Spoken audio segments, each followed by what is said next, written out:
Dialogando con el padre Raúl Sánchez. Bienvenidos nuevamente a su canal, Dialogando con el padre Raúl Sánchez. ¿Qué vamos a ver en este programa? Bueno, vamos a ver un tema de Adviento, un tema que nos prepara para el advenimiento del Mesías. Toda esta etapa, este tiempo fuerte de la Iglesia Católica llamado Adviento, pues es un tiempo fuerte que dice la Iglesia para reflexionar en una actitud de penitencia, de reposo, un poco de tranquilidad, de bajarle un poco el tono y volumen a muchos aspectos de nuestra vida para pensar en ese acontecimiento que ya sucedió hace 2000 años, ¿no? Entonces cada año se celebra este tiempo para actualizar ese acontecimiento, el nacimiento del Mesías. Bien, y cuando vamos a acercarnos a los textos que nos muestran cómo fue ese nacimiento, cómo fue que la Virgen quedó embarazada, cuál fue la actitud de San José, su esposo, pues es cuando entran las grandes preguntas y los grandes cuestionamientos de aquellos que son sumamente racionalistas y que obviamente pues no pueden concebir que este tipo de cosas se puedan plantear hoy en día, donde la ciencia le ha dado tantas respuestas al ser humano. Pues fíjense que así son las cosas. Esa es la realidad de la fe. Entonces los teólogos modernos tratan de racionalizar todo, ¿no? de darle la explicación lógica, racional, natural, porque las cosas sobrenaturales no pueden existir. Entonces, ¿y por qué? Si las cosas, las cosas que nos cuestionan el cerebro, que nos hacen pensar como en un más allá, ¿por qué no? La gente cree más en lo preternatural, es decir, las cosas que vienen del demonio, ¿no? De fuerzas oscuras, que las cosas sobrenaturales. Y el ser humano tiene aspectos de orden sobrenatural, dimensiones sobrenaturales. Pensar simplemente en cuestiones de orden racional, natural, terrenal, humana, pues es desconocer toda la realidad de Dios. Y es ahí donde está el problema. El hombre quiere dar respuestas desde su misma perspectiva humana. Y ahí es donde está el gran problema. Y lo peor es que durante siglos se creyó en todos estos acontecimientos que nos narra la Sagrada Escritura, ¿no? Respecto al advenimiento del Mesías. Y entonces uno, atando lo sobrenatural con lo que vemos a nivel natural, terrenal, uno se compagina perfectamente. Perfectamente. ¿Por qué? Porque el texto que vamos a tocar ahora, pues Jesucristo no había nacido. Y 2000 años después, Jesucristo está más vivo que nunca porque lo quieren silenciar y a paliar y ocultar y tapar a como de lugar. Sí nació, hizo historia. Lo que se prometió ahí o lo que se profetizó allí se cumplió. Vamos a mirar entonces el texto. Nosotros somos creyentes católicos y no nos dejamos asustar ni amedrentar por los racionalistas. Allá ellos con sus elucubraciones. Nosotros tenemos fe. Fe. Y esa fe se piensa. Porque no simplemente tener fe del carbonero. Sí, la Biblia lo dice, la iglesia lo dice, yo creo. No, tampoco es entrar en esa actitud. No, si lo dice la iglesia, bueno, ¿por qué lo dice la iglesia? ¿Y cuándo lo dice? ¿Y cómo lo dice? Si es cierto, ¿no? Eso es lo que también uno razona. Miremos el texto. Esto está en Mateo capítulo primero, el Evangelio según San Mateo, verso 18 en adelante. Dice así: Este fue el principio de Jesucristo. María, su madre, estaba comprometida con José. Pero antes de que vivieran juntos, quedó embarazada por obra del Espíritu Santo.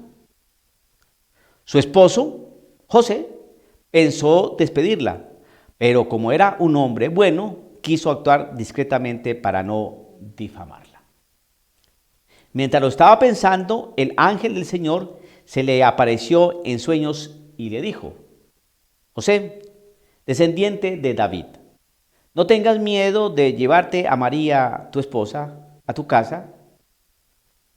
Si bien está esperando por obra del Espíritu Santo, tú eres el que pondrás el nombre al hijo que dará a luz. Y lo llamarás Jesús, porque él salvará a su pueblo de sus pecados. Todo esto sucedió para que se cumpliera lo que había dicho el Señor por boca del profeta. La Virgen concebirá y dará a luz un hijo y le pondrán por nombre Emmanuel, que significa Dios con nosotros. Cuando José se despertó, hizo lo que el ángel del Señor le había ordenado y tomó consigo a su esposa y sin que hubieran tenido relaciones, dio a luz un hijo al que puso por nombre Jesús. Palabra del Señor.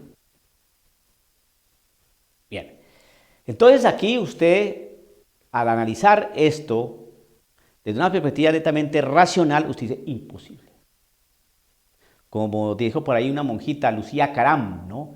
Que San José y la Virgen María están muy enamorados y como ella está tan enamorada de San José, ¿por qué no pudieron tener sus relaciones sexuales normales, ¿no? Como esposos?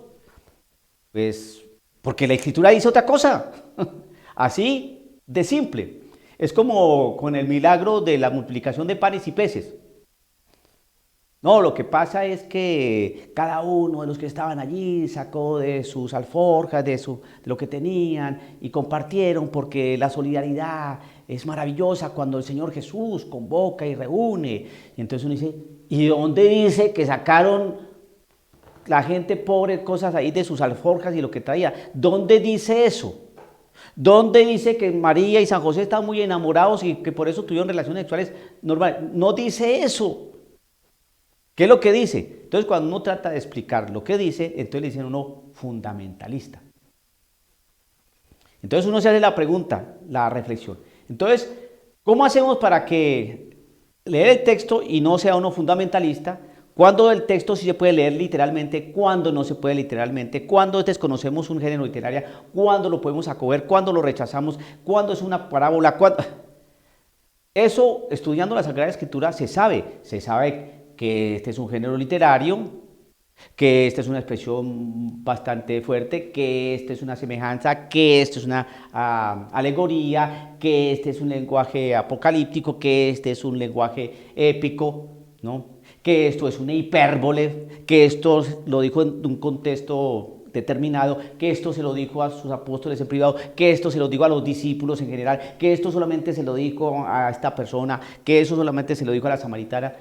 Uno va entendiendo las cosas, pero claro, cuando nos hablan de sueños y ángeles y de concepciones, no por parte del Espíritu Santo, no, por favor, mire, a ver, a otro perro con ese hueso.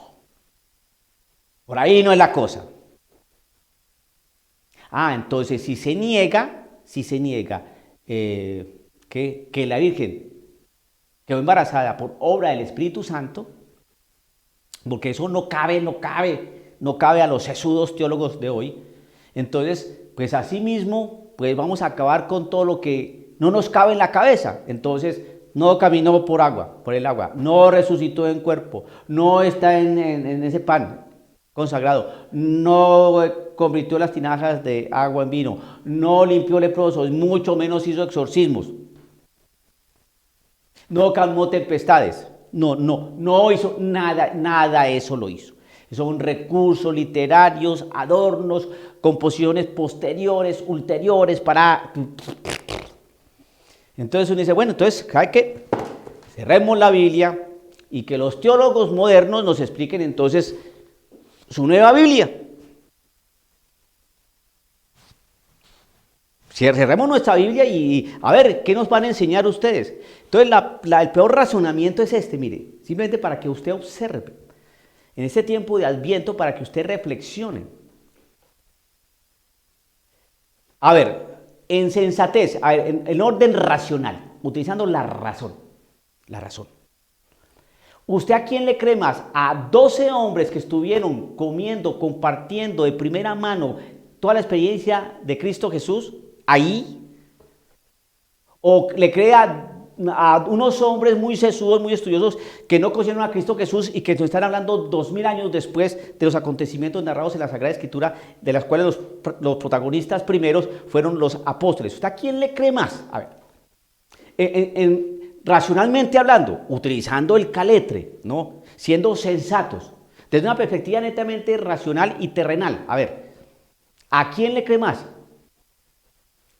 Bueno, créame, mi respuesta, si usted me pregunta a mí, yo le creo más a los apóstoles. porque los apóstoles nos están narrando un testimonio. Son testigos, porque hemos visto y oído. Porque para Dios no hay nada imposible. A veces plantéese lo siguiente. Usted coge este celular y usted toma una fotografía y la manda a China. En cuestión de segundos ya la tiene ahí en China. Explique usted eso. ¿Hay alguna explicación? Claro que hay una explicación. ¿De orden científico? Claro que sí. Y los especialistas y los que conocen eso lo van a explicar. Pero a mentes sencillas, elementales, como la nuestra, nos cuesta mucho trabajo entender eso. Es lo mismo, hay cosas que desbordan nuestra inteligencia, pero pueden ser explicables desde Dios. Desde Dios. Entonces, cuando nos dicen lo siguiente, eso a nivel literario, ¿no? Este fue el principio de Jesucristo. A ver, Mateo, ¿por qué escribió esto? ¿A quién le escribió esto? ¿Qué quiso decir con el principio de Jesucristo? Dar a entender la parte inicial de Jesucristo, esa dimensión, esa realidad de Jesucristo y su nacimiento. María, su madre, estaba comprometida con José. ¿Podemos entender eso? ¿Sí está claro o eso es ficticio? ¿Hay alguna prueba que nos remita a esos acontecimientos? Que nos pueda decir si María fue novia de José. ¿Cómo sabemos? ¿Hay un acta matrimonial? ¿Hay una firma? ¿Hay un archivo histórico sobre las uniones de allá del pueblo judío? ¿Cómo sabemos que esto sucedió? Pues tal vez no existe todo ese registro que yo estoy diciendo, pero sí existe un testimonio. Testimonios. Y esos testimonios fueron narrados y puestos por escritos. Ahora bien, cuando nos hablan de aquí de un Mesías, de un Emmanuel, un Dios con nosotros, y vemos que años después o meses después de esta narración, sí existe un Emmanuel, un Dios con nosotros, que se hizo hombre, que entregó la vida por nosotros. Como dice acá, y lo llamarás Jesús, dice acá, José le dará el nombre a Jesús, lo llamará Jesús, porque él salvará a su pueblo de sus pecados. ¿Eso se cumplió o no? Sí. Vemos que lo que se narró en Isaías, ¿no? El capítulo 7, que es el que nos habla precisamente de esto, ¿no? Como dice la profecía, la Virgen concebirá y dará a luz a un hijo y le pondrán por nombre Emmanuel, que significa Dios con nosotros. Entonces los teólogos dicen, bueno, vamos a mirar el término virgen, porque es que virgen pues, puede ser mujer joven, pero una mujer joven no necesariamente puede ser virgen, ¿no? Entonces hay que analizar eso. Segundo, a ver, eso cuando Isaías profetizó eso, pues no estaba hablando precisamente de la Virgen María, la madre de Jesús, sino de una mujer, la esposa de fulanito de tal, que en aquella ocasión, porque así nos explican. No está refiriendo a la madre de Jesús, no. Si no se está refiriendo a la madre de Jesús, entonces ¿por qué aquí la citan? ¿Por qué los teólogos dicen no se está refiriendo a la Virgen María, sino que se estaba refiriendo, era la esposa del rey Ahaz, que no sé qué? Si eso es así, entonces ¿por qué aquí el evangelista la cita como profecía? Sigue el texto. Cuando José se despertó, hizo lo que el ángel del Señor le había ordenado y tomó consigo a su esposa. Y sin que hubiera tenido relaciones, dio a luz un hijo al que le puso el nombre Jesús. ¿Le puso el nombre Jesús? Sí. ¿Hubo un Jesús por ahí? Sí. ¿Que salvó a su pueblo de los pecados? Sí. ¿Eso es histórico? Sí. Entonces, ¿por qué creemos algunas cosas y otras cosas no? A ver, señor teólogo. Entonces, en sensatez de tiempo histórico y por cuestión de orden racional, yo le creo más a unos hombres que estuvieron y que conocieron a Jesucristo ahí, ¿no? Que eran contemporáneos de Cristo Jesús, que compartieron muchas experiencias con Cristo Jesús, ¿no? Que fueron testigos de primera mano de todos los acontecimientos porque vieron y escucharon, y que después posteriormente escribieron, que a unos sesudos teólogos que no conocieron a Cristo Jesús, que todo es a nivel de escritura, a nivel de textos, a nivel de cosas de esas. Entonces, no, yo le creo más a los apóstoles. Créame que yo le creo más a los apóstoles, mucho más. Y no le creo una serie de especulaciones, solamente porque son especulaciones, porque todo es posible, parece ser, no tenemos constancia, pero se presume que la hipótesis que tenemos, lo más presumible fue que esto, y todo se va así. Nosotros tenemos un dato claro de hombres que compartieron con Cristo Jesús y después posteriormente escribieron porque vieron y oyeron. Y vieron y oyeron, ¿qué? Vieron hacer milagros, lo vieron hablar, lo escucharon hablar, lo vieron limpiar leprosos, lo escucharon en su predicación y por eso escribieron, porque hemos visto y oído. Para que ahorita unos teólogos muy sesudos y muy santos no vengan a decir, no, eso no fue así, la Virgen no quedó embarazada por obra del Espíritu Santo, eso no lo puede tener, no lo podemos entender así, lo que pasa es que el escritor bíblico, ¿y usted cómo sabe eso? Bueno, porque de acuerdo a los estudios, no hermano, yo no baso en sus estudios, yo me baso es en lo que unos hombres sí vieron ahí, que no estudiaron, sino que estuvieron allí. Eso es pensamiento racional. Y unido, utilizando la razón, unido a los acontecimientos históricos que no se pueden negar, se cumplió una profecía, nació un hombre llamado Jesús, el Emanuel, el Dios con nosotros, ¿no? Que vino acá por el perdón de los pecados y eso lo hemos visto en la enseñanza de la Iglesia Católica, eso lo dijeron años atrás y se cumplió, yo lo estamos viviendo a lo largo de 2000 años de cristianismo, entonces ¿por qué nos quiere enredar la madeja? Tiempo de Adviento, hermano, tiempo para actualizar esa alegría de saber que existe un hombre que murió en la cruz por nosotros, por nuestra miseria y nuestro pecado, y que hoy lo quieren taponar. Pero, como dicen otros textos, ¿no? Que todo va a pasar, mas la palabra del Señor no va a pasar. Y esa palabra es la que leemos aquí hoy. Este fue el principio de Jesucristo, etcétera, etcétera, etcétera. Esa palabra nunca va a pasar.